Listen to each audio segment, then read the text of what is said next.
welcome. I would like to welcome you to yet another episode of the Unpopular Podcast. This is the man, the myth, the legend, Jalen Hunter. And if you would do me a favor, please subscribe to the YouTube channel. It will definitely mean a lot to me. I'm trying to reach 1,000 subscribers, so anything would help, man. Anything would help. But here's where we'll start. So right now, the Hawks have a 1-0 lead over the Bucks in the NBA playoffs. So I know there's a game tonight, but hey, it is what it is. And I guess you can say this is kind of overreact. Like, first and foremost, we have to talk about how surprising that this Hawks run is. First and foremost, at the AllStar break this season, the Hawks were below 500. They had a coach. That coach got out of there, or they fired the coach because the players didn't like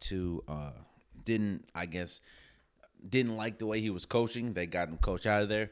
They brought Nate McMillan. Nate McMillan has been fired from a couple places. So, I remember he was gone from Indiana. Like he's been up and outed a couple places. But again, at All-Star break, they were below 500.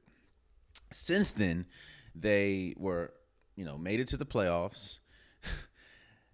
They beat the Knicks, the surging Knicks. Now, if you really look at the Knicks, yeah, you had Julius Randle, but the Knicks, where the Knicks struggle at the most is where the Hawks thrive at, which is the Knicks can't really score the ball that much, but the Hawks can most definitely with Trae Young and all the pieces. So then they beat the 76ers. The 76ers that a lot of people, including myself, thought that they were good enough to beat to go all the way to the NBA Finals. And now they're up one game against the Milwaukee Bucks and two-time MVP Giannis Antetokounmpo. Now, while I'm shooting this Friday afternoon/evening, so the game hasn't started yet. So I don't know if the series will be tied.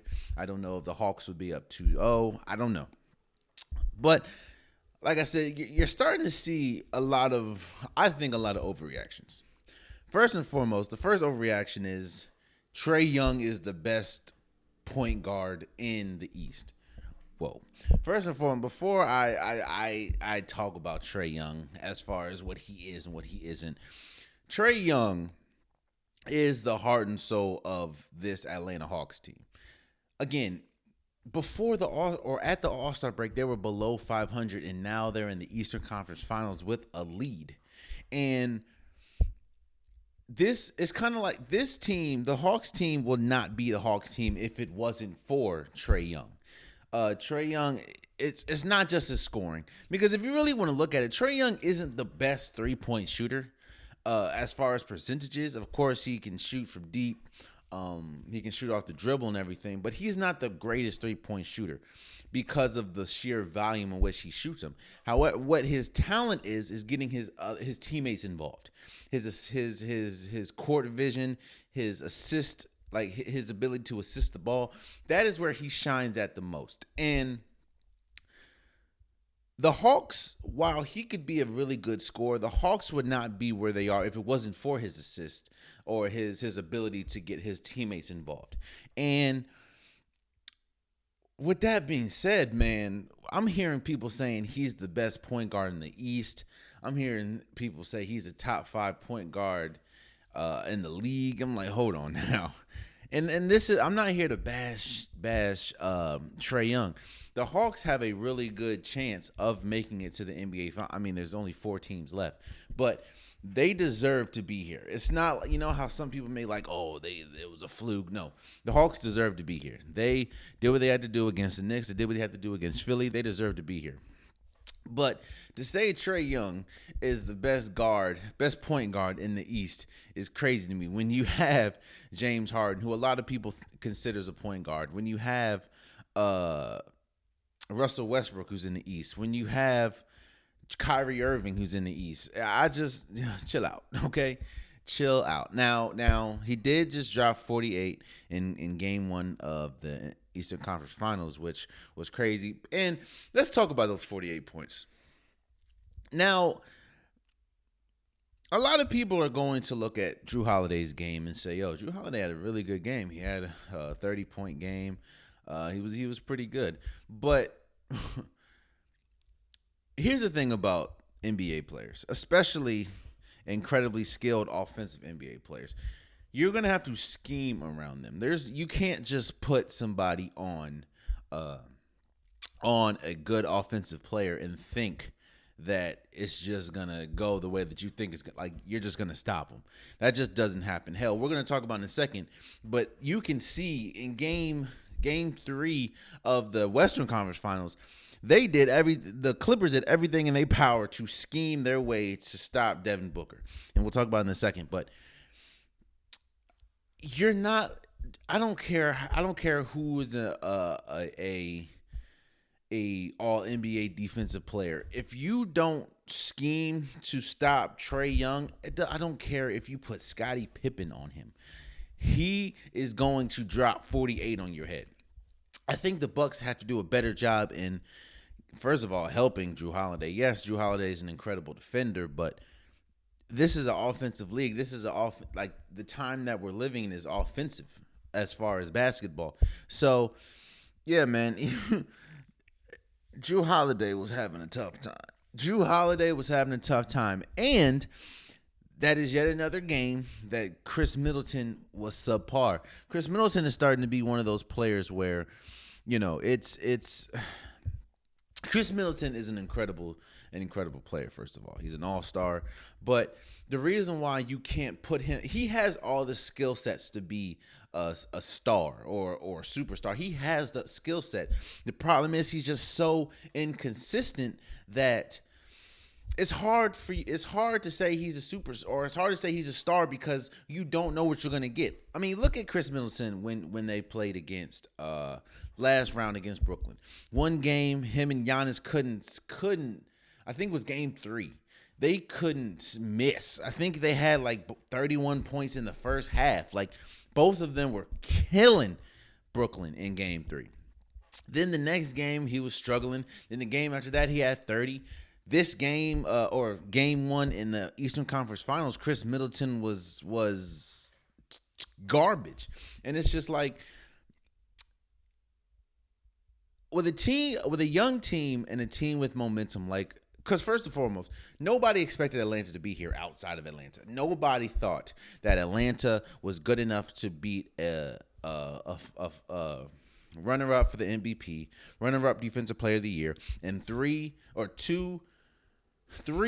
all-defensive players. Nobody thought that the Atlanta Hawks, that had no all-stars, no all-NBA players, no all-defensive players, nobody thought that they were going to beat the number 1 seed in the Philadelphia 76ers. So the fact that you have that, so their confidence is at an all-time high. Their momentum is at an all-time high. And you're going up against a supreme player offensively as Trae Young. The last thing you want to do is let them ride that momentum, and that's what the Bucks did.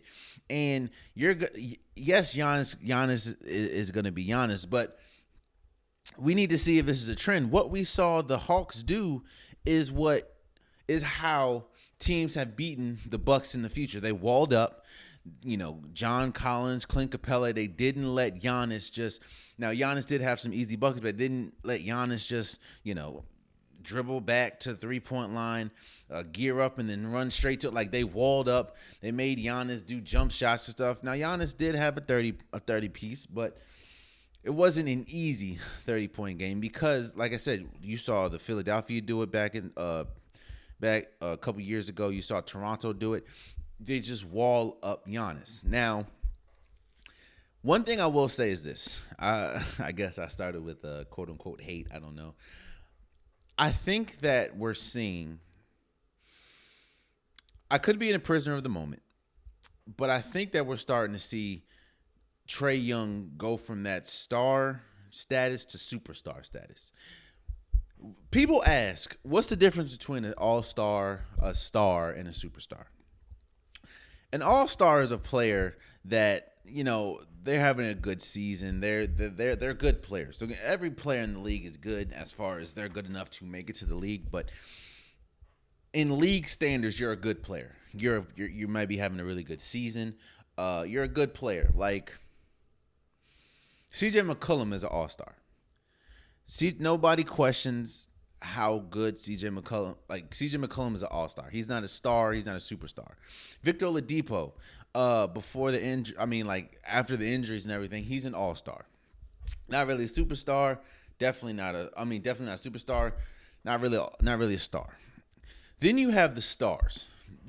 Stars are players that they can win you some games, but they're not consistent enough to be considered like top tier. Like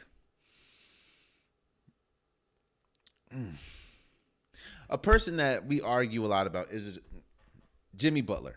Jimmy Butler is a star, but I made a mistake in saying he was a superstar a couple episodes ago, but no, he's a star. He's not as consistent on the offensive side, and he can carry a team defensively, but he can't really carry a team offensively. So Jimmy Butler is a star. Who's another star? Klay Thompson is a star. Not a superstar, but a star. Draymond Green's a star, you know. Then you have the superstar. Superstar is a small, has a small population size in the NBA. Those are the players that get night in, night out, you know what they're going to give you. You know that they're going to give you your best. They can have some off games, but you know that they're going to give you their best. They're going to give you a performance. You know, the Stephs, the LeBrons, KDs, James Harden. I'm not going to name all the superstars. Damian Lillard. Like, these are superstars. And I'm starting to think, I could be off, but what I've seen in these playoffs, you know, how he controlled the series against the Knicks, how we controlled even, and that's the thing. A superstar can have a bad game, but can still lead to a win. Usually, if an all-star has a bad game, it's like Tobias Harris. If Tobias Harris has a bad game and he's the main person, you're going to lose that game. You're going to lose that game. But if a superstar has a bad game, we've seen LeBron James have several bad shooting games, but because of his ability to get other people involved, because of his defensive ability, they're able to win because he can affect the game in another, he can affect the game in another way. Giannis is a superstar. Giannis is not the best scorer at all, but because his defense, because his length, because his ability to get to the rim, that makes, even if he's having a bad shooting day, he can affect the game other places. Steph Curry has had games where he's gone 0 for 10 from 3. But with his ability to shoot mid-range and get to the rim and get fouled and get other people involved in his handle, that's what makes him a superstar. I think we're starting to see Trae Young emerge from that star status, because Trae Young is a star. Yes, he may not have been an All-NBA team. He may not have been an All-Star this year, but Trae Young is a star. The Hawks would be nowhere if they didn't have Trae Young. And I think he's starting to emerge as that superstar status, because we've seen Trae Young this playoffs had bad games. There was one game, I think he went 2 for 15 against Philly. But yet his ability to get John Collins open, to get Clint Capella shots, to get Kevin Huerter shots, to give Solomon Hill shots, to give Bogdanovich a shot, his ability to get his teammates involved is the reason why they're still playing in the Eastern Conference Finals. So and I think the funny thing is, a couple episodes ago, probably 3 or 4, I did who's going to be the next 5.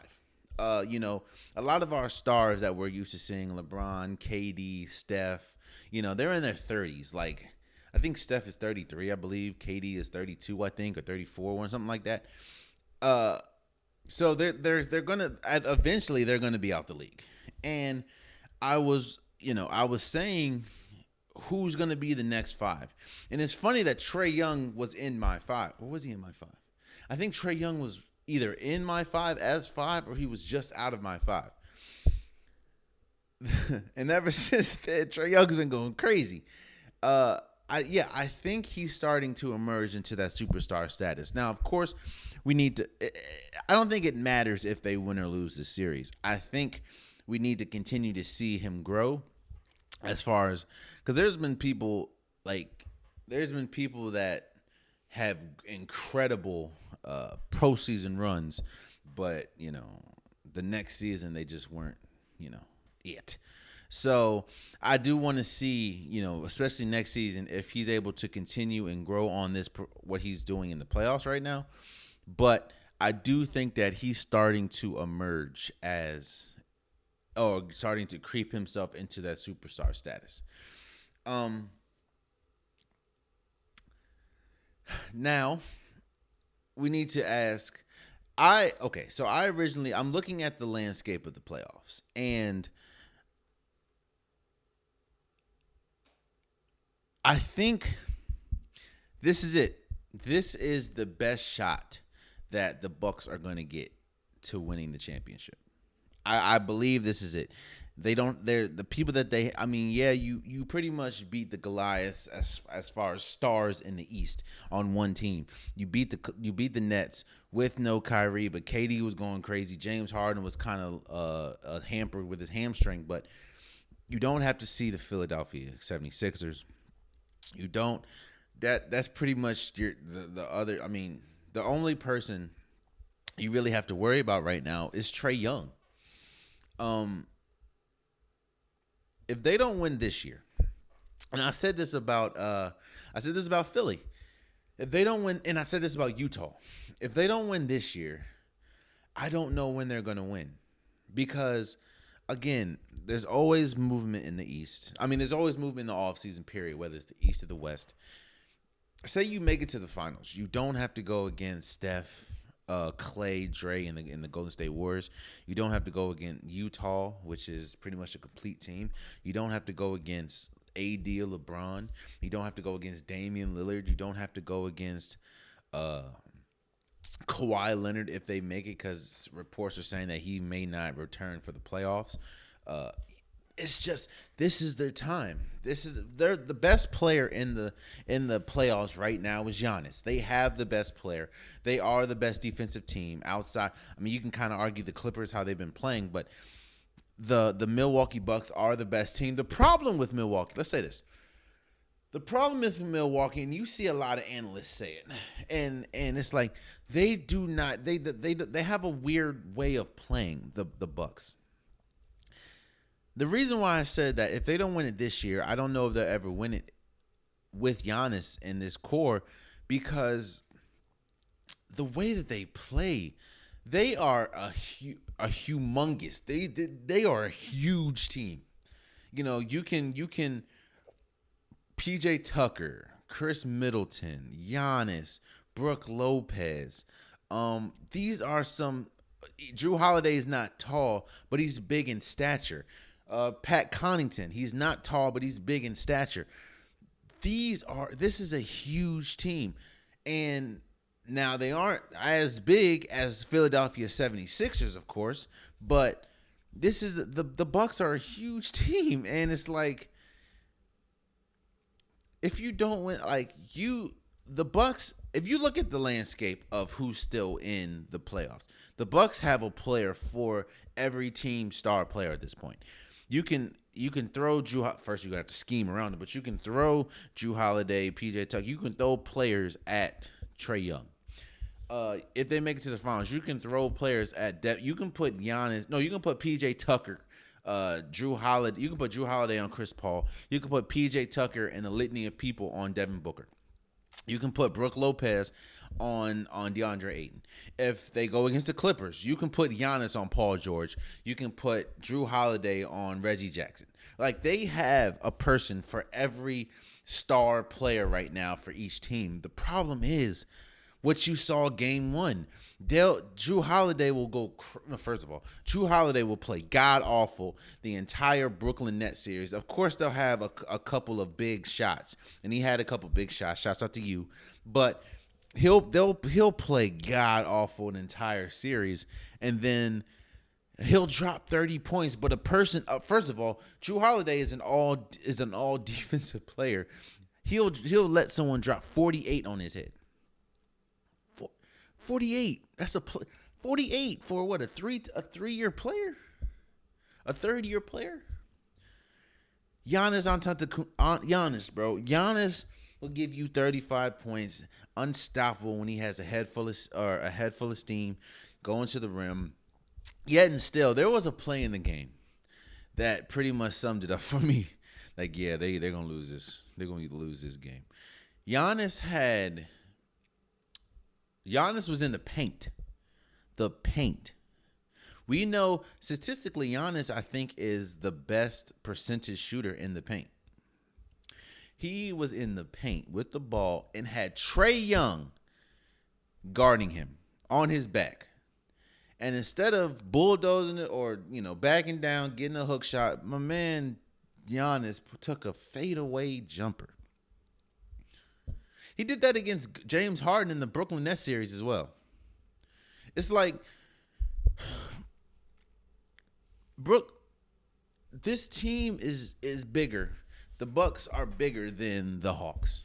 Yet and still, Brook Lopez, he's not going to go down low and bang anymore. Giannis, he takes a lot of jump shots, even though he's one of the most unstoppable players in the paint or getting to the rim. Chris Middleton, again, you don't know what you're going to get from him. If you have the AllStar Chris Middleton is good, has a skill set to be a superstar, but he's just not because he's not consistent enough. You don't know what you're going to get from Chris Middleton. I think and I agree with Charles Barkley. I agree with Charles Barkley in the fact that the Bucks have enough talent to win the NBA championship. It's just, will their play style get in the way of that? We're gonna have to see. But again, shouts out to Trae Young, because again, shouts out to Trae Young and the Hawks. Nobody expected them to be in the Eastern Conference. Period. Hell, I'm not gonna say nobody, but a lot of people didn't really expect them to beat the Knicks, especially with the year the Knicks had. But shouts out to Trae Young and the Hawks for making it to the Eastern Conference Finals and winning a game in the Eastern Conference Finals. Now, of course, we'll see what happens tonight in Game 2, but we'll see.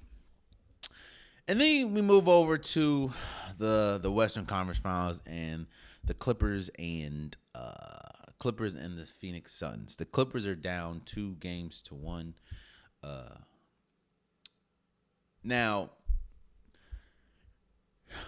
we need to have a conversation about Paul George. Paul George has had an incredible run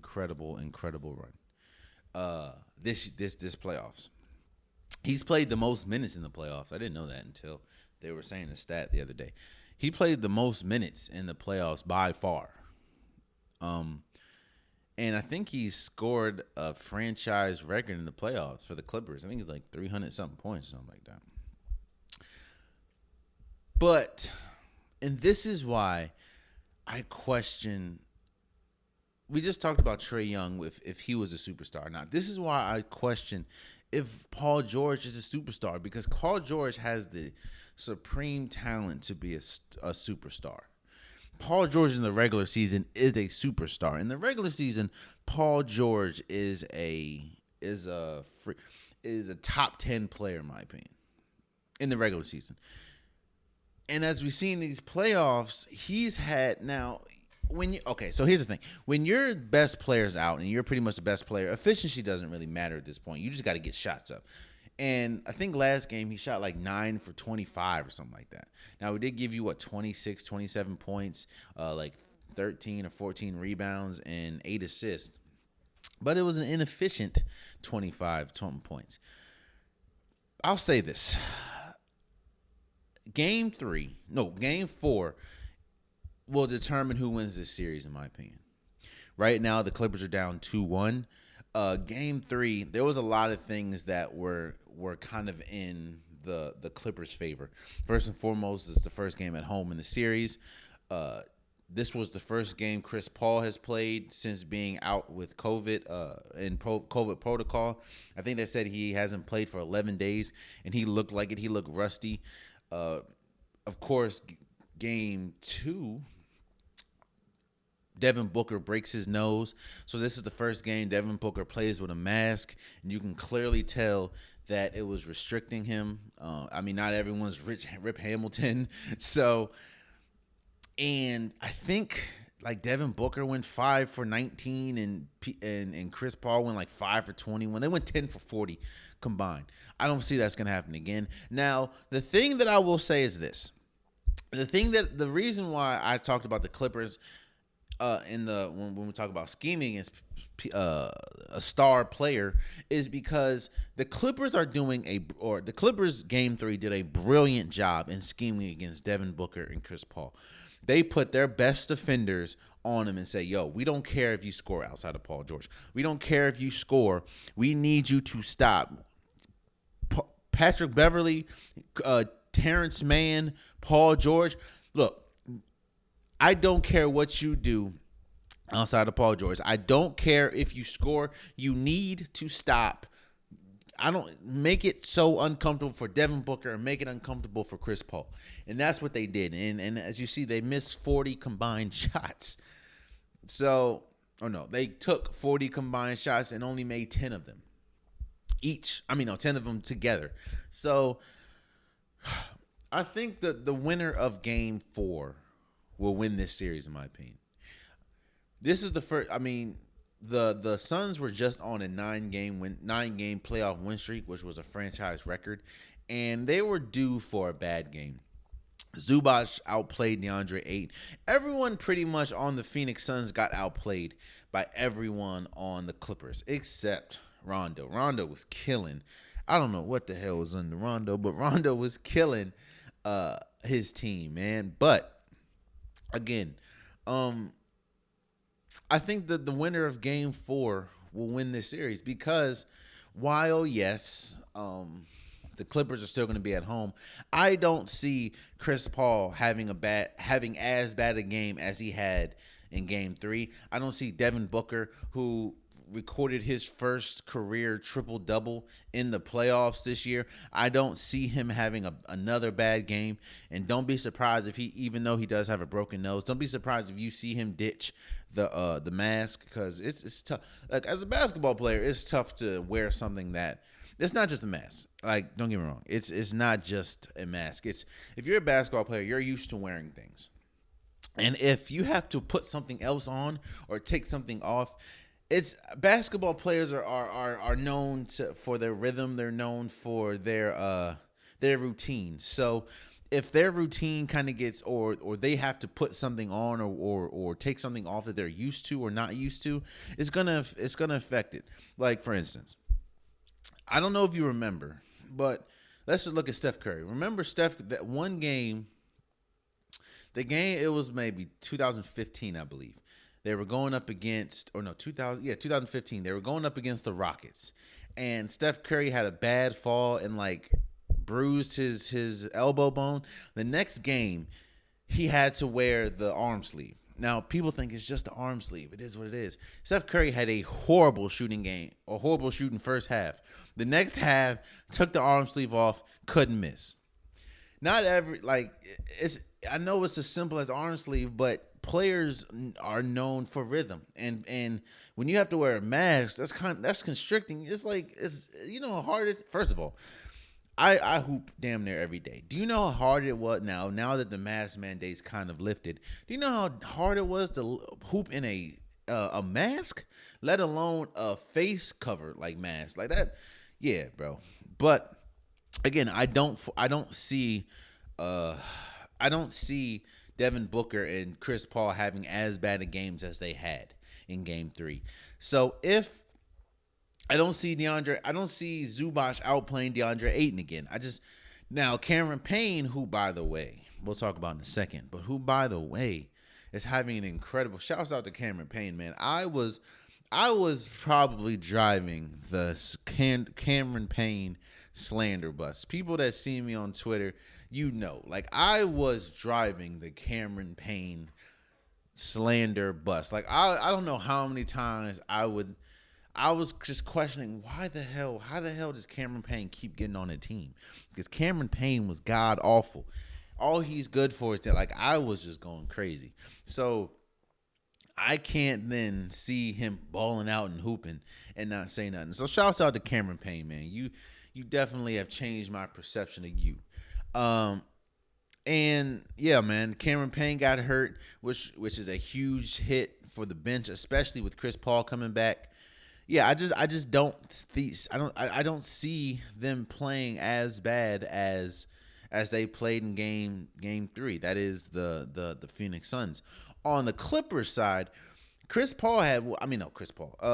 George had 6 turnovers? That can't happen. And I think the defense that Patrick Beverley and Terrence Mann and Paul George is playing on Chris Paul and Devin Booker, I think that's sustainable. But it's just, is Paul George, is he going to be more efficient than 9 for 26 or whatever? Is Patrick Beverley going to, first and foremost, Patrick Beverley hoisted 7 threes. Is he going to make threes like he's been? I said hoist up. I didn't say. I think he only hit 2 threes. Is he going to hit his shots? This Terrence Mann had an incredible third quarter. Is that going to continue? So, I think whoever wins Game 4 will win this series. I could be wrong, of course, but I just think Game 4 is a pivotal game for this series. So I'm ready to see it. Moving forward, we're seeing a lot of coaching changes in the league right now. Of course, we know about Rick Carlisle leaving Dallas. Of course, Scott Brooks leaving the Wizards, or getting fired from the Wizards. What's the name? Brad Stevens getting promoted to GM. We're seeing a lot of coaching vacancies, a coaching change. Terry Stotts is out for the Trailblazers. So now with those vacancies being there, we're starting to see people fill those vacancies. Rick Carlisle leaves Dallas, goes to Pacers, where he coached, I believe, in 2005. I believe he is now the head coach of the Indiana Pacers. I think that'll be a pretty good. I don't know. I think that could be a pretty good hire. Of course, we saw what happened towards the end and with Luka and Rick Carlisle. So if Rick Carlisle can connect with the players, then that'd be good. I think it says that the Trailblazers are finalizing a deal with Jason Kidd, another African-American coach. Shouts out to you, man. Jason Kidd's last stint as a head coach, I believe, was the Bucks. And we see, Giannis was kind of pretty much upset when they pretty much sent Jason Kidd packing. But the biggest hire and the most important hire right now is the Celtics hire Ime damn, my fault, yo. Ime Udoka. If I butchered your last name, I apologize. Ime Udoka to be their next head coach. Now, he was the assistant coach for the Philadelphia 76ers. He was most recently an assistant coach for the Brooklyn Nets. He was one of the assistant coaches for Team USA. So he has a connection with Marcus Smart, Jaylen Brown, and Jason Tatum. This move is huge because it's showing where the league is going. In this hire, Ime Udoka, this hire is complete contrast to the Stan Van Gundy hire. The reason why they hired Ime Udoka is because he's able to connect with the players. First and foremost, he's an incredible coach. I think he is well deserved. I mean, he's been an assistant coach for God knows how long. is definitely well deserved. But the reason why they hired him is because he's not old. I think he's in his 30s or 40s, one of them two. And he's able to connect with the players. The coaches nowadays have to connect with the players because the players are, the league does not expand if there's no players. And he's young enough and he has a connection with Marcus Smart. He has a connection with Jaylen Brown. And most importantly, he has a connect with Jason Tatum, which is the Celtics' best player. And I think you're going to start to see this a little bit more. Hell, Jason Kidd, I believe, going to the Portland Trail Blazers, he's still young enough to connect with the players, and he's able to connect with their best player, which is Damian Lillard. The reason why Stan Van Gundy, we talked about this last episode, the reason why Stan Van Gundy didn't work is because he is one of the best X and O's coach we've seen. Like, he can scheme the hell out of somebody, but he is not able to connect, and he's not a good people's person. He doesn't connect with his players well. And as we've seen, especially in today's game, that's not going to work. I mean, look at some of the best coaches out right now. You have Steve Kerr, who is an excellent coach at connecting with players. Steve Nash, I'm not going to say some of the best, but look at the coaches around. Steve Kerr, Steve Nash, younger-ish coaches that are able to connect with players.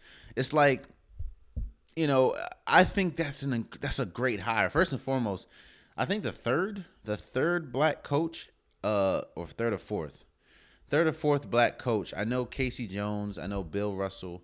I know Doc Rivers. If I'm forgetting a black coach for the Celtics, please let me know. But I think the fourth black coach the Celtics ever had, I think it's a really, really good hire, and I think it's a very important hire. I think that, you knew that the Celtics, whoever this was Brad Stevens' pretty much first move outside of trading away Kemba Walker. You knew that he had to get that right, especially how he left, how Danny Ainge left, and what happened with Kemba. He needed to get this right, and I think he got this right. The only thing I could have seen, I think there's three places where I can see them getting either a black coach or a woman coach. I think Portland. Now, Portland is more than likely going to get Jason Kidd, Washington, and the Celtics. And the Celtics knocked out the park. So, shouts out to Ime Udoka, and shouts out to you, man. Shouts out to you.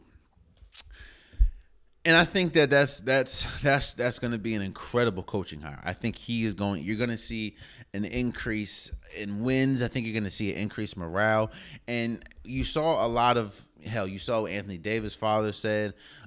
Blake Griffin, a report came out saying the reason why he went to Brooklyn instead of the Celtics is because players said they didn't like the way that, the animosity and everything that was inside the locker room. I think that Ime Udoka is going to definitely change the culture in Boston as far as the recent culture. So let's move forward. We talked about Steve Kerr, and Steve Kerr made news this week when he was doing an interview. He's going to be one of the coaches for Team USA, and he made an interview saying that Kevin Durant is more skilled than Michael Jordan. And that set the world ablaze. Now, I wanted to do something. I wanted to give my top 10 most gifted. No, he didn't say most skilled. He said most gifted player. He said Kevin Durant is more gifted than Michael Jordan. And again, set the world ablaze. What I wanted to do is I wanted to give my most gifted award. I wanted to tell who I thought was the most gifted players to ever play. Now, before we do that, we need to understand what gifted means. Gifted does not mean the best player ever. It doesn't mean the best players. I don't think Kevin Durant is better than Michael Jordan, you'll hear my list in a second. I do think that Steve Kerr had a point where he's saying that he's more gifted than Michael Jordan. Again, gifted Zion is an incredibly gifted player, but I don't think he's the best player in the league. So here's my top 10 gifted players. Now, before I do that, what is gifted? To me, gifted is talent. Not talent. Gifted is you do something that nobody else can do, or you just don't look like everyone else in the league, whether that's your skill, something about your skill set, something about the God-given ability, or the God-given abilities, or God-given attributes, body attributes that you have.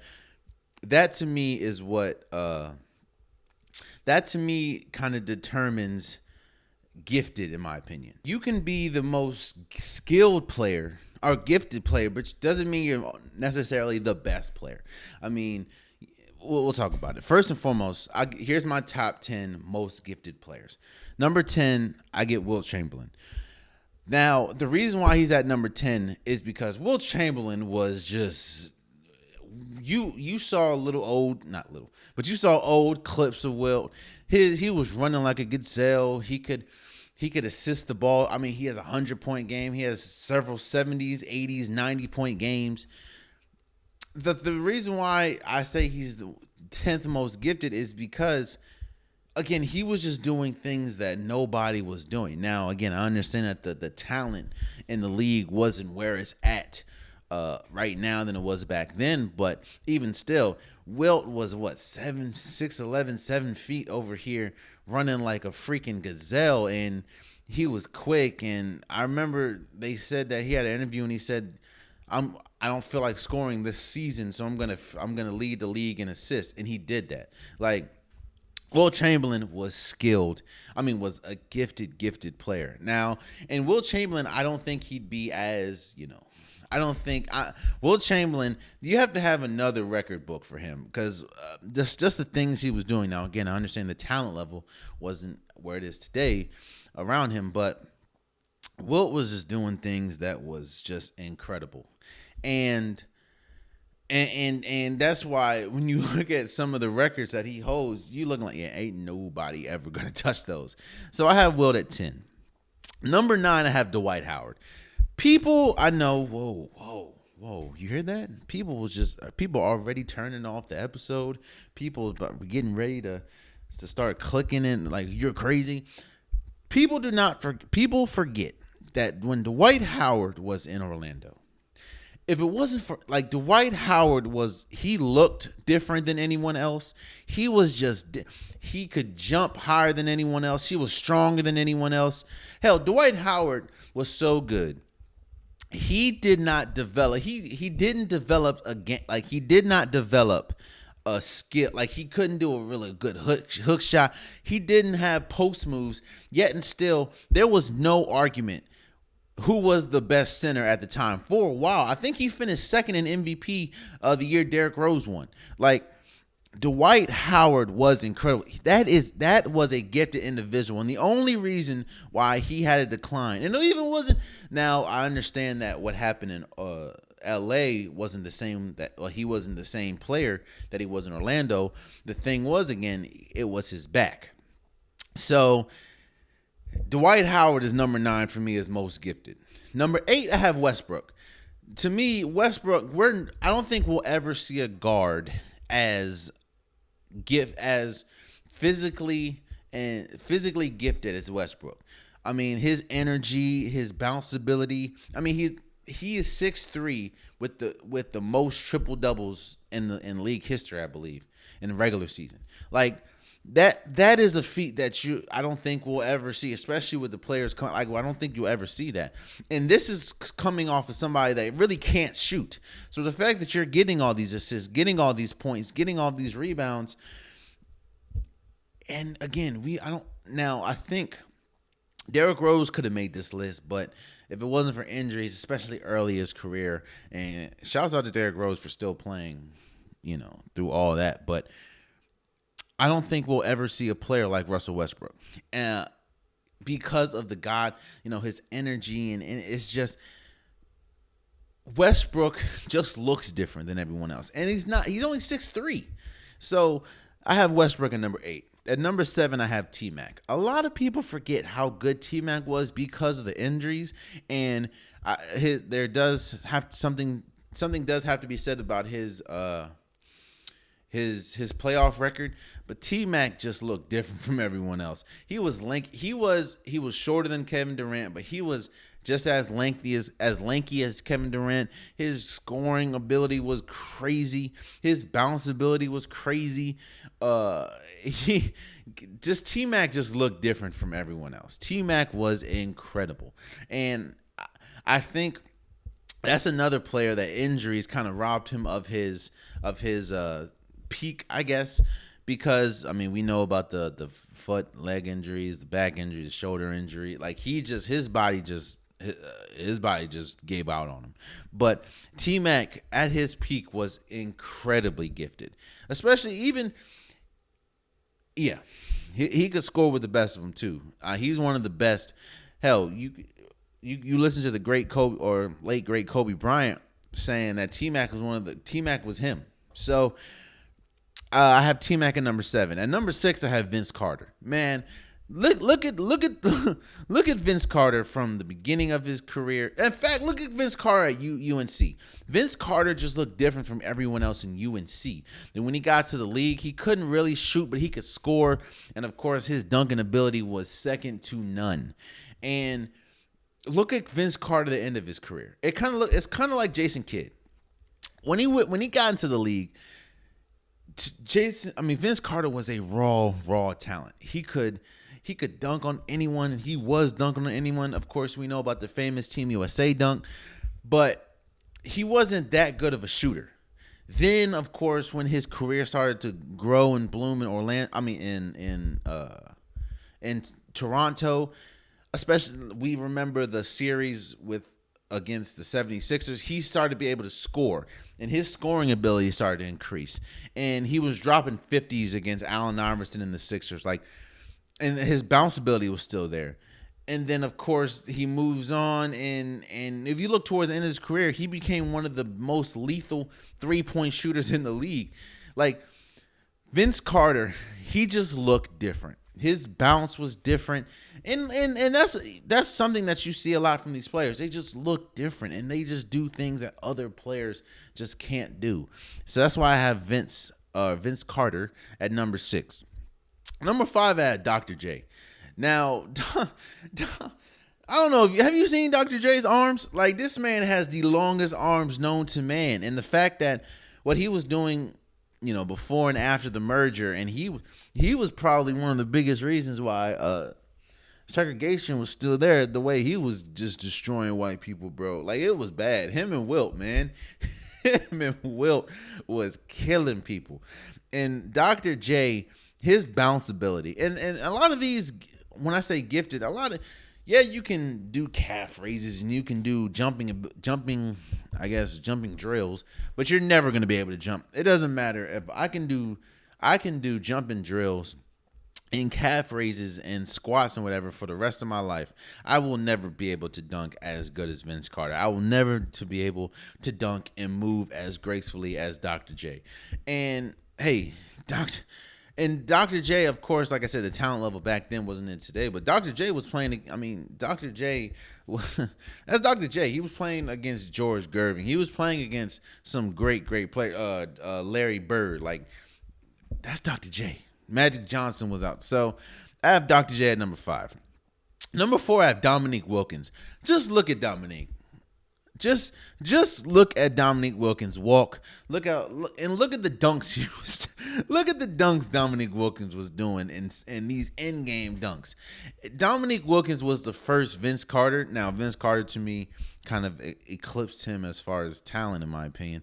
But Dominique Wilkins, bro, oh man, Dominique Wilkins was doing things that was unforeseen. Like, the thing that really hurt Dominique was, of course, injuries, and he didn't really have the Hawks team that he played with sucked.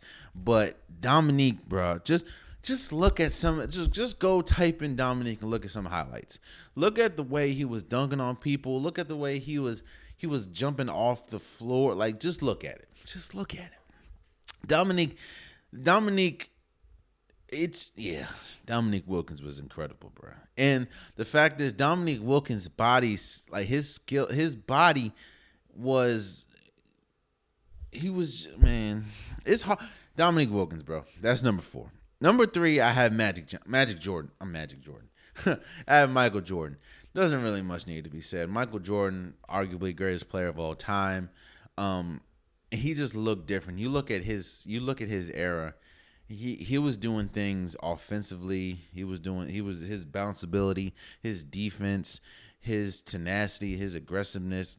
He was just doing things unforeseen. Like, he was doing things we've never seen. And it was crazy, man. He was leaps and bounds better than every single person in the league when he was at his peak. Like, Charles Barkley was in the league. Gary Payton was in the league. Isaiah Thomas was in the league. Like, he was leaps and bounds better than every single person in the league. And I mean, it was Michael Jordan. Michael Jordan was just in a class of his own. So I have Michael Jordan number 3. Number 2, I have Kevin Durant. And I put him at number 2 is because same thing that Steve Kerr said. Kevin Durant is 7 feet tall, have handles like a guard, has shooting ability like a guard. And the fact that he is 7 feet and his arms are so long, his legs are so long, you can't really contest it because he's releasing the ball at such a high point.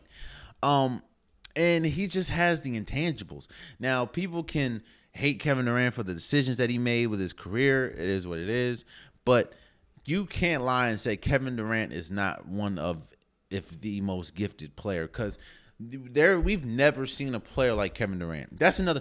Most of these players, we've never seen a player like I've never seen a player like Vince Carter. I've never seen a player like Dominique Wilkins. At his peak with his athletic ability and his bounce ability, I've never seen a player like Dwight Howard. Not saying these are like all-time great or whatever. I'm not saying these are the greatest players or everything, but I've never seen a player as physically imposing with the athleticism that Dwight Howard did when he was in Orlando. Like, we've never seen players like this. And Kevin Durant, you never see a player like that. We've never seen a player that tall, that with that handle, that shooting ability. We've never seen it. So that's why I have Kevin Durant at number 2. And number 1, I mean, people can say he's not skilled or whatever because he's not the greatest shooter. But LeBron James is the most skilled player. First of all, I think, the last 2 years was the first 2 years he had some serious injuries, and one of them is because a person dived at his ankle. LeBron James, his scoring ability, his body, his strength, his defense, his court vision. There is never going to be a LeBron James. There's never going to be any player that is like LeBron James. And it's not just because of basketball skills. It's just because of everything else. There's no one that's going to take their body as seriously and have that God-given frame as LeBron James. It's just never going to happen. There's never going to be someone that, LeBron James is different, man. LeBron James is different. He's arguably one of the greatest players of all, if not the greatest player of all time. That's LeBron James. So I have LeBron James as my most gifted player to ever play. Now I'm almost sure. I'm pretty sure that people are not gonna agree with some of this list. So if you don't agree, put in the comments down low. We'll talk about it. Who's somebody that I left out? Who's somebody that you agree with me with? Who do you think is too high? Who do you think is too low? Let me know. Put in the comments. We'll talk about it. But that is my top 10 most gifted players the NBA has ever seen. Also, if you like it, let me know if you want me to do top 10 gifted players ever, as far as not just NBA. You know, we can throw in Bo Jackson in there, Deion Sanders, Anderson Silva, John Bones Jones. Let me know. I'll do it. But that is my top 10 most gifted players to ever play in the NBA.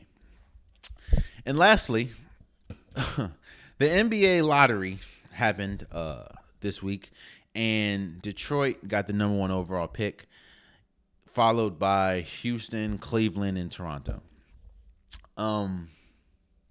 we talk about this a lot, and I talked about Cameron Payne. I said I was going to talk about him again, but fit is so important in sports. People don't really think of it as that important, but fit is so important. You have to be able to. Your fit matters as much. You can be an incredible player, but the fit just doesn't work. Look at Dominique Wilkins. Went to Atlanta. Atlanta didn't have much for him. I'm almost sure if he would have went to a better team, he probably would have won a championship because of just how good he was. But the fit just doesn't work. Look at now, that is the team. He's still great, but the team just wasn't good. Look at Ryan Tannehill. Ryan Tannehill, people were ready to write him off because of how bad he was playing in Miami. You go to Tennessee, now he's one of the best quarterbacks statistically that we've seen in a while. Look at Cameron Payne. It didn't work in OKC. It didn't work in Toronto. It didn't work in Cleveland.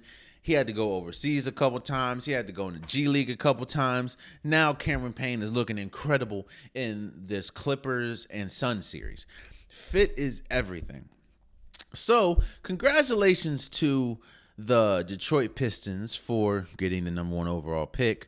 But it's more than likely they're going to pick Cade Cunningham out of Oklahoma State.